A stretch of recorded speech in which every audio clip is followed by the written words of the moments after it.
Hey guys, it's Hell Hades here, and this is going to be another Raid Shadow Legends video. So, I've just been given news that we're going to have another ×10 summoning chance tomorrow. This one for me is really tempting. So we have got the chance to summon ×10. So it's not double summon chances. We still have the same chance to pull a legendary.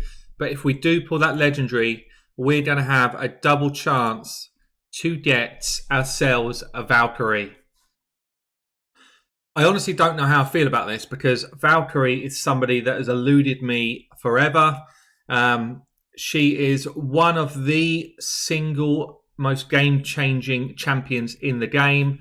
I mean, she can come into your Clanboss team and kick you from, doing a free key to doing a 2 key on Ultra Nightmare like that, just by giving her some decent gear.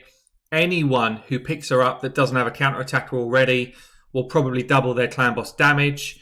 If you're struggling to get yourself through some of the content like Fire Knights, like Dragons, like Ice Golem, like Spider, I mean, she just comes in and throws out these crazy shields. She's definitely a top 5 champion in the game. For some people, she's probably number 1. So let's get into a bit of a look at her kit. So why is she so strong? 2 things first. Before I even show you a skill, she has got the most insane base defense. 1597. Why is that so good? Every time you put defense percentage items on her, you spike her defense further and further through the roof. So you can build her into this absolute meat shield tank that is incredible in this game. You've got another benefit that she doesn't have an ability that needs accuracy, or she has a passive which will increase. This champion's turn meter will be increased by 10% each time an enemy places a buff. Don't think that requires accuracy. Enemy champions have their turn meters decreased by 10%. So this is a thing. I think this might need accuracy to land. I'm not 100% sure. I don't have it myself, but I think it does. There's nothing else that needs accuracy. But let's see this one. Attack 1 time, decreases turn meter by 10% on each hit. Okay, that does definitely need accuracy. So depends where you use her really. But if you use her just for Clanboss, you don't need any accuracy in your build, which means things like banners you can throw defense banners on.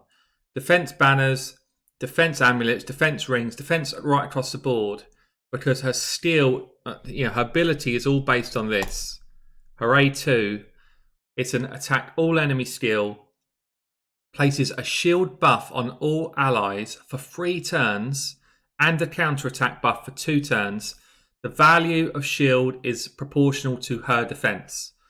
I've seen people running defenses above 6,000 with this champion, above 7,000 with this champion, and that is definitely achievable when you're at endgame. If you've got 60% defense gloves on, 60% defense chest, 60% defense boots, you are cranking out so much extra defense, it's not even funny. What does that mean? It means that you can actually run builds where you don't even need lifesteal gear in Clanboss. It means that her shield can tank up all of the damage that's coming at you when the Clanboss is attacking. So she is phenomenal. Also, she has an incredible base speed. So she's got a base speed of 104. What does that mean? It means that with that defense and that speed added together, she becomes super useful for arena. You can build her very fast, incredibly tanky, and she's going to throw up big shields, big counterattacks on your team, so that when you've got the enemies coming at you, she becomes an insanely good arena defense champion. All of these things added together, she's just insanely good in this game. As we know, there's only 3 counterattack champions in the game. All of them are actually insanely good, to be fair. But normally I'd say avoid a ×10 summoning chance. But for this champion, I'd say if you do not have a counter-attacker, I would do it. I would push my shards into this chance and try and pull her. But the chances are still slim. This is the challenge. The chances are still very, very slim.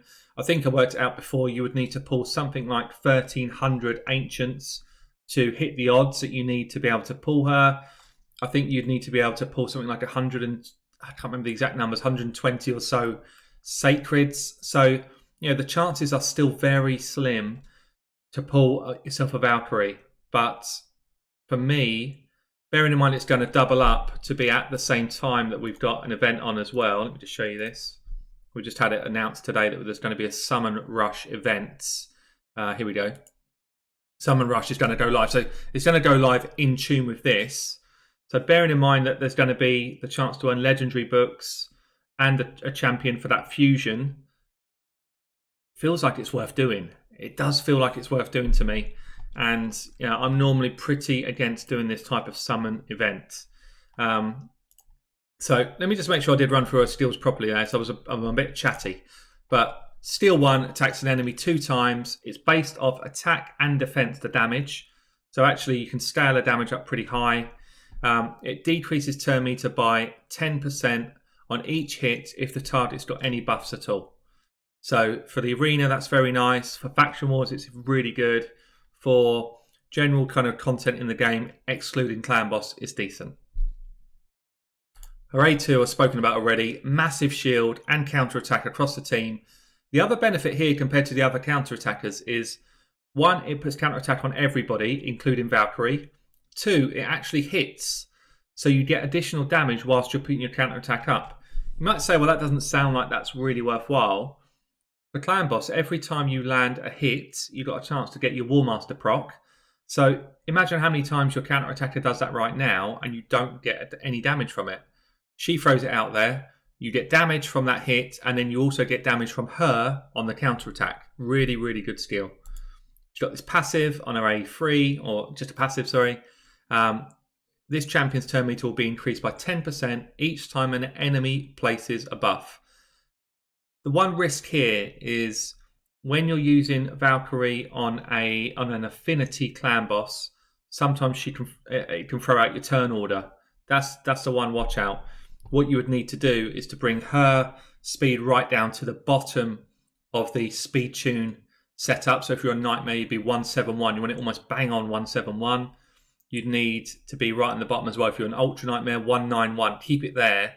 And you need the rest of your champions towards the top end of the scale. So, more like 189s or 209s. Because that way, even if she gets that turn meter jump, she will still be beneath your other team members. So just something to be aware of. She does bring an aura. It's only for faction crypts. Albeit, barbarians really need some help in faction crypts. So, it's a decent aura as well for me. Decent HP, decent defense, weakish attack, but doesn't matter. Good speed.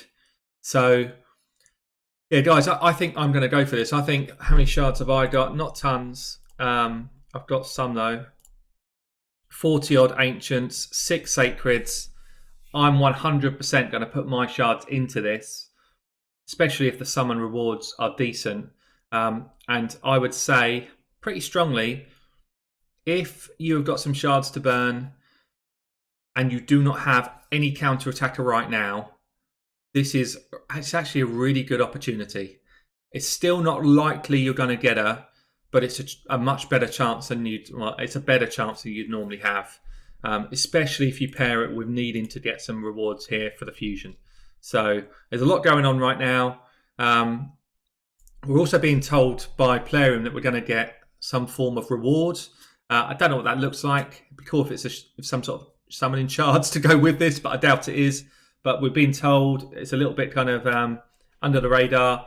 We're being told tomorrow, the same time this lands, there will be some sort of reward from Plarium. I don't know what that is. It's probably for this maintenance that we're having, the issues we've been having recently. But let's pray that it's going to be some sort of shards to go towards this summon event. Yeah, look, guys, it's interesting at the moment. I feel like Plarium have slightly turned a corner. We've had decent fusion. We've had, obviously patch 13.5 was not insanely good, but we've had something in that content. We're being told we're going to get more player space. It feels like the events are more achievable at the moment and perhaps aimed at more levels of the game. You know, we had Battle Pass, which was pretty good value. We've had a lot of these packs coming through, which I've been buying, to be fair. Things like these sacred packs, daily gem packs. What's the other one that I've had? Daily packs on shards, daily packs on energy. They all feel like they are better value than we've had before. So hopefully Plarium will turn a bit of a corner here. Let me know what you think, guys. Are you going for this Valkyrie summon or not? And good luck if you are. I've been Hell Hades. I'll catch you all soon.